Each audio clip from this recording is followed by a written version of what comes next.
Hi hello friends, എല്ലാവർക്കും അശ്വിൻ്റെ ശ്രുതിയുടെ നാളത്തെ വിശേഷത്തിലേക്ക് സ്വാഗതം. അപ്പോൾ ശ്രുതിയുടെ വീട്ടുകാരൊക്കെ അശ്വിൻ്റെ വീട്ടിലെത്തിയിരിക്കുകയാണ്. അപ്പോൾ പൂജയും കാര്യങ്ങളൊക്കെ തുടങ്ങിയിട്ടുണ്ട്. അപ്പോഴാണ് അമ്മായി ഓർക്കുക, പൂജയ്ക്ക് കൊണ്ടുവന്ന നെയ്യ് അത് അമ്പലത്തിൽ വെച്ച് മറന്നു പോയിരിക്കുകയാണ്. ആകാശിൻ്റെയും പ്രീതിയുടെയും പേരിൽ പൂജിച്ച് വെച്ച നെയ്യാണ്. അപ്പോൾ അത് എടുക്കാൻ മറന്നു പറയുമ്പോൾ ശ്രുതി എന്നാൽ ഞാനത് പോയിട്ട് എടുത്തിട്ട് വരാമെന്ന് പറയുകയാണ്. അപ്പോൾ ശ്രുതി പോകാൻ നിൽക്കുമ്പോൾ എനിക്ക് പറയുന്നുണ്ട്, ശ്രുതി നീ ഒറ്റയ്ക്ക് പോകണ്ട, ഞാനും കൂടി വരാമെന്ന് പറഞ്ഞിട്ട് അവർ രണ്ടുപേരും പോകാൻ നിൽക്കുമ്പോൾ അശ്വിന് അത് കേൾക്കുമ്പോൾ അശ്വിന് നല്ല ദേഷ്യം വരുന്നുണ്ട്. എനിക്കും കൂടി പോകാമെന്ന് പറയുമ്പോൾ ഓക്കെ ശരി എന്ന് പറഞ്ഞിട്ട് അവർ രണ്ടുപേരും കൂടി കാറിൽ പോകാൻ നിൽക്കുകയാണ്. അപ്പോൾ അവർ പോയി കഴിഞ്ഞപ്പോൾ അഞ്ജലി മുത്തശ്ശി കൂടിയും പറയുകയാണ്, അവർ പോയത് നന്നായി, അവർക്ക് കൂടുതൽ മനസ്സിലാക്കാനും അവർക്ക് പരസ്പരം സംസാരിക്കാനൊക്കെ ഉള്ളൊരു സ്പേസ് കിട്ടില്ലേ, അവർ പോയിട്ട് വരട്ടെ എന്ന് പറയുകയാണ്. ഇതൊക്കെ കേൾക്കുമ്പോൾ അശ്വിന് നല്ല ദേഷ്യം വരുന്നുണ്ട് കേട്ടോ. അശ്വിനെ ഒന്ന് കയറാക്കാൻ വേണ്ടിയിട്ടാണ് അവരങ്ങനെയൊക്കെ പറയുന്നത്. അത് കഴിഞ്ഞ് അശ്വിൻ നിൽക്കപ്പുറത്തില്ല. അശ്വിൻ കുറച്ച് കഴിയുമ്പോൾ ഇവർ പോയ പുറകെ അശ്വിനും പോകാൻ നിൽക്കുകയാണ്. കുറച്ച് കഴിയുമ്പോൾ അശ്വിനും അവരുടെ പുറകെ പോവുകയാണ്. അപ്പോൾ പകുതി എത്തുമ്പോൾ അവിടെ ഒരു ആക്സിഡൻറ്റ് നടന്നിട്ടുണ്ട്. അപ്പോൾ ആക്സിഡൻറ്റ് നടന്ന ആംബുലൻസൊക്കെ അവിടെ നിർത്തിയിട്ടിരുന്ന് കാണുന്നുണ്ട്. അപ്പോൾ അശ്വിൻ ആകെ ഒരു പേടിയായി.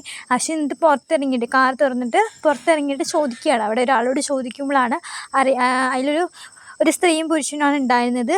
ഒരു 28-25 വയസ്സിലേക്ക് ഉള്ളിലുള്ളൊരു സ്ത്രീയാണ്. അവർക്കാണ് അപകടം പറ്റിയിട്ടുണ്ടെന്ന് പറയുകയാണ്. അപ്പോൾ ഹോസ്പിറ്റലിലേക്ക് കൊണ്ടുപോകാൻ നിൽക്കുകയാണെന്ന് പറയുകയാണ്.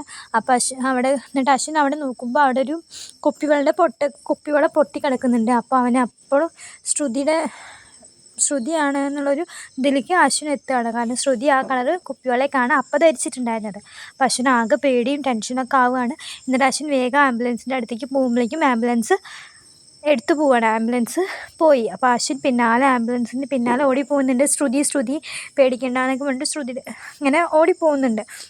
എന്നിട്ട് ആംബുലൻസ് കുറേ ദൂരം പോയി. അശ്വിൻ പകുതി ദൂരം ഓടിയിട്ട് അശ്വിൻ അവിടെ നിന്നു. അശ്വിൻ ആകെ വിഷമവും കരച്ചിലൊക്കെ വരാൻ തുടങ്ങി. ശ്രുതിക്ക് എന്തെങ്കിലും പറ്റിയിട്ടുണ്ടാവുമോ, ശ്രുതി എന്നുള്ള ഒറ്റ വിചാരം മാത്രമായി അശ്വിൻ്റെ മനസ്സിൽ. അങ്ങനെ അശ്വിൻ തിരിച്ച് നടന്നു വരുമ്പോഴാണ് ഒരു ഷോപ്പിൽ നിന്ന് ശ്രുതിയുടെ സംസാരം കേൾക്കുന്നത്. ശ്രുതി എനിക്കും കൂടി ഇങ്ങനെ സംസാരിച്ച് നിൽക്കുന്നത് അശ്വിൻ ശ്രദ്ധിക്കുകയാണ്. അപ്പോൾ അശ്വിന് ദേഷ്യവും സന്തോഷവും ഒക്കെ പാടെ, അവൾക്കൊന്നും പറ്റിയിട്ടില്ല, ശ്രുതിക്കൊന്നും പറ്റിയിട്ടില്ല എന്ന് അറിയുന്നതിൻ്റെ ശ്രുതിനെ കണ്ടപ്പോൾ സന്തോഷമുണ്ട്. ഒപ്പം എനിക്കയുടെ കൂടെ അവൾ നല്ല ചിരിച്ച് കളിച്ച് സംസാരിക്കുമ്പോൾ ഉള്ള ദേഷ്യവും അശ്വിനുണ്ട്. അപ്പോൾ അശ്വിൻ വേഗം പോയിട്ട് ശ്രുതിയോട് ദേഷ്യപ്പെടാൻ, എന്താ ഇത്ര നേരം നിങ്ങൾക്ക് എന്നൊക്കെ പറഞ്ഞിട്ട് ദേഷ്യപ്പെടുക, നന്നായി ഷൗട്ട് ചെയ്യാണ്. എന്നിട്ട് ശ്രുതിനെ നന്നായി ഷൗട്ട് ചെയ്തിട്ട് പോവുകയാണ്. അപ്പോൾ ശ്രുതിക്ക് തോന്നുന്നുണ്ട്, ഇയാൾക്ക് ഇത് എന്തിൻ്റെ കേടാണ്, ഇയാൾ കാണുമ്പോൾ ഇതിന് എൻ്റെ മെക്കിട്ട് കയറണമെന്നുള്ളൊരു ഫീലാണ് ശ്രുതിക്ക് വരുന്നത്.